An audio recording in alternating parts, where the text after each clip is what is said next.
ND company mixer plant. এরা mixer প্ল্যান্টের কাজ এবং রাস্তার কাজ করে। এই বেকুগুলো এখানে 5টা বেকু দেখা যায়।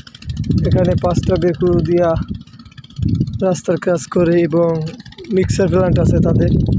এই যে বালুর পাহাড় দেখা যায়, বালু, পাথর, এগুলো দিয়ে তারা মিক্সার প্ল্যান্ট সিমেন্ট মিক্সার করে বিক্রি করে।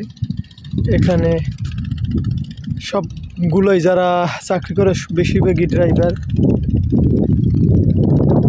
এটা পরিচিত এনডি কোম্পানি, এখানে নামকরা কোম্পানির ভিতরে একটা মিক্সার প্ল্যান্ট। এই শিল্পনগরী চট্টগ্রাম, এখানে কাজ করে হাজার হাজার বাঙালি। তো ওই দূর থেকে দেখা যায় এনডি।